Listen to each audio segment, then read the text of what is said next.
Everyone, welcome back. So I have gotten a couple of questions about the home ownership process. So I just wanted to come and give you a quick rundown of, I guess, like the things I feel like is most important when you decide you really are serious about purchasing a home. And so I purchased my first house at 23, and I felt like HGTV lied to me. Like they make the process seem so smooth and so easy, but it's really not. And I really wish they would give you more insight into what goes on in the background. Actually, like what steps you have to take to secure a house. And so I'm gonna just give you basically the things I feel like is most important. And if you have any questions, just leave them down in the comments. Okay, so first thing, got a list on my phone, keep me on track so I don't ramble. All right, so first thing is credit. You want to make sure that you have the best credit score that you can, because the higher your credit score, the better interest rate you're going to get. And you want to make sure that you have a low interest rate, because the lower your mortgage payment is going to be. So the first thing to make sure that you do have good credit is make sure you pay your bills on time. Pay them on time. Not like, and if you can pay them a couple days before the due date is due, so if your bill is due on the 15th, if you could pay it on like the 12th or something like that, like start doing that so you can build good payment history. And then the second thing is if you can clear out any debts, so like credit cards, like they just little small debts like that. If you can clear those out, go ahead and clear them out, because when they run your credit to decide like how much house you can afford and comfortably afford, they factor in all of your debt. So if it's anything that you can clear out, clear it out. The second thing in the home buying process is to secure a pre-approval loan. So you can do this with your bank, or you can have your realtor suggest a loan officer for you, which is what I did. So I didn't go with my bank. I let my realtor do that for me. And so basically the reason why you want to get a pre-approval loan is to know how much house you can actually afford. So you don't want to be out here looking at, $300,000 houses when you really can only afford a $150,000 house. So you want to make sure you get an idea of how much house you can afford, and so that way when you start looking, you know what type of neighborhoods you're kind of going to end up in, if you want to do a foreclosure, or if you can do a new construction, or maybe you have to do an older home. But a pre-approved loan is just helps you in the planning process, so you know exactly how much house you can afford and about where your mortgage payment is going to be around. And so that brings me to the third thing with saving. So once you get a pre-approval loan, you need to start saving for some stuff that you have to pay for, that again HGTV does not talk about. So the first thing is, I can't remember what they call it, but it's basically like you cut a check to the seller, the person who's selling the house, to basically like claim the house, to let them know like you're really serious about buying this home. But the good thing about it is it goes towards, like if you close on the house and the house is yours, it goes towards your down payment and your closing costs. And then that's the other thing that you want to save for, is the down payment and the closing costs. And I think my realtor, she told me to save around $6,000, because I didn't want to take out a loan for the closing costs or the down payment. Now, if you're not in a position to where you can save up that amount of money and you need to take the loan, there's absolutely nothing wrong with it. They have, well, I know for the state of Tennessee, they have first-time home buyer programs where they will give you money to cover your down payment and your closing costs, but the stipulation is you have to stay in a certain zip code, and you at least have to be in that house 10 years. And I just didn't want that type of obligation, so I saved up for my down payment and my closing costs. And then other things that you have to pay for, like a home inspection, which is something you definitely want to pay for, because if the roof is bad, if it's bad electrical, if it's bad plumbing, you want to know that, because you don't want to go into this house not knowing if the foundation is solid, if there's any major issues, and now you have to deal with it instead of negotiating that with the seller and saying, you know, I'm not going to purchase this house unless you replace this roof, or you replace the heating, or you fix the plumbing. Like, you want to make sure that you get a homeowner's inspection to make sure that the house you're moving into has a solid foundation. So that is something you absolutely want to do. And it's gonna run you, it really just depends on the company. I think I paid either $100 or $150 for the inspection, which was worth it. So again, so what we at, $6,200 if you don't want to get the loan for it. Okay, and the other thing that I saved up money for was furniture. So just from my apartment, I already had a bedroom set, but I didn't have living room and dining room furniture. So that's what I saved up for, because I just wanted to make sure I basically had the basics.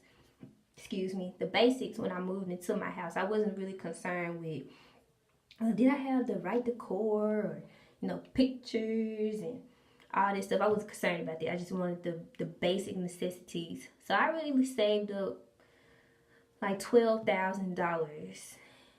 And I was able to do that because my dad let me move back home, and I basically didn't have to pay for anything. So I saved the majority of my money, and I was able to do that. And I honestly wish I would have stayed with him for another year just so I could save up some more.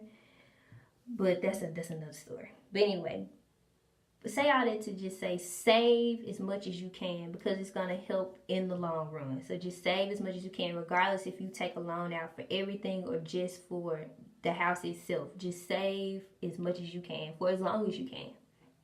Okay. The second thing, the fourth thing, just be realistic when you're looking for a house. So say you, so my pre-approval loan was for $100,000. But if you know me, I like to stay under my means. I don't like to go over my means. So I was like, okay, well, my top is $100,000. I want to stay under that. That was my goal. So I looked at houses that was under $130,000. And I knew I wanted a porch. Like, I love porches. I knew I wanted to be in a certain neighborhood. I wanted to be close to my dad. And so basically, like, when you start looking, make a list of things that's priority to you. Things that's really important, things you're not going to negotiate about. So like the type of the neighborhood that you stay in, how many bedrooms you want, how many bathrooms you want, what type of style of house do you want. Just basically make a list and then rank them on priority. So for me, I went into this knowing this was my starter home. This was not going to be my forever home. So I knew I probably wasn't going to get the big open concept that I wanted. I knew I probably wasn't going to get the yard or the porch or like the high ceilings. I probably was going to have to get like an older home. So I knew that. And so if you're in a place where you're making really good money, or you and your spouse or whatever, and you can't afford to get your forever home now, by all means, get everything that's on that list. But if you're like me, young professional, and to me, home ownership was really important. So I wanted to go ahead and get a home. I didn't want to pay rent anymore. So I knew in the mindset, this is my starter home. This is not my forever home. So I'm not going to get all the luxury things that I want. So just make a list of what's important. Okay, a big thing that they don't talk about is the homeowner's insurance and taxes.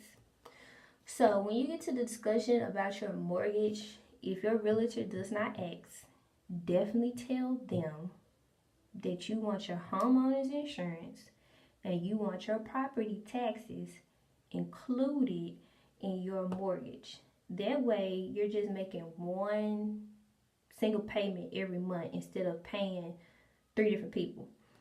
Homeowners insurance is non-negotiable. Like, you have to get that to even get in the house. So you have to get the homeowners insurance.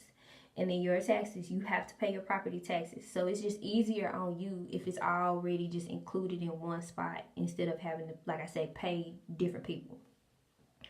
And then a lot of people talk about home warranties.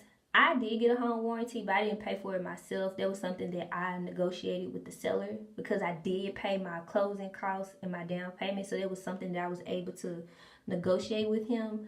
So he did pay for the first year of my home warranty, which honestly, I really didn't use it.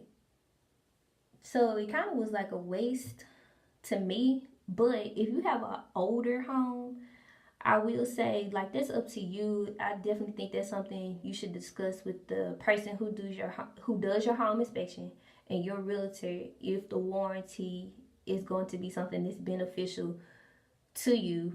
I mean, it really can't hurt because if something major goes wrong in your home, it's going to be cheaper. You're going to come less out of pocket if you have that warranty versus if you have completely come out of pocket for it. But again, I didn't have any major issues with my home, so I really wasn't concerned about a warranty, and I definitely did not renew it after the first year because, like I said, it wasn't. I didn't see the benefit of it. So I feel like a warranty, again, that's something like you need to really discuss with your realtor and whoever does your home inspection. And especially if you definitely have an older home and they haven't made any updates to it, you might want to get the warranty. Okay, and then like the last thing on my list is something when I first told people that I was getting a home, they were like, "Oh my goodness, like, so you're never gonna move, you're never gonna leave. That's such a huge commitment. Like you're tying yourself to this one place, and what if something goes wrong? What are you gonna do?" Honestly, a lot of the stuff that really goes wrong, you can fix yourself, truth be told, because I got a homeowner's manual and they tell you how often to like check the filter, change the filter, how to change it, when to check like your pipes, like the chain work on my toilet. Like a lot of the stuff is in your homeowner's manual or guess what? YouTube. So a lot of things you can fix yourself. And then if something does majorly goes wrong, guess what? You got homeowners insurance. If you have a warranty, like it's nothing so big and so drastic that you're not going to be able to like figure out a way to get it fixed or get it paid for. It's basically what I'm trying to say. Don't let that be the thing that scares you because now it's your responsibility. You just have to properly plan for it and know, like continue to say, because eventually something is going to have to be replaced. Something is going to break down, you know that. So just continue to save so you have those funds to fix it. And yeah, I guess the biggest thing I just want to say is like just enjoy the process. Like the first house I wanted, I didn't get it. So, but the second house that I wanted, I did get it. I had some back and forth with the seller about some things that I wanted to be fixed, some appliances I wanted updated. It really didn't work out, but I still was in a position to where I could get the things that I wanted in my home. And so if you really, really want to buy a house, it's definitely doable. You don't have to be well into your 30s or married or anything like that. Like if home ownership is something that you want to do, it's definitely doable. Just make sure you get you a very, very, very good realtor that's going to be honest with you and start making those changes that you need to make to get into that home. And if you're in the Memphis area, I definitely can put you in contact with my realtor because she's fine. So if you have any questions about anything I said or any questions that about things that I did not address, it's always just leave them in the comments. I know this video was a little long, but I really wanted to make sure that I covered the things I felt was the most important about home ownership. So I hope that answered the questions, especially for you guys that were asking me. And I will see you next time.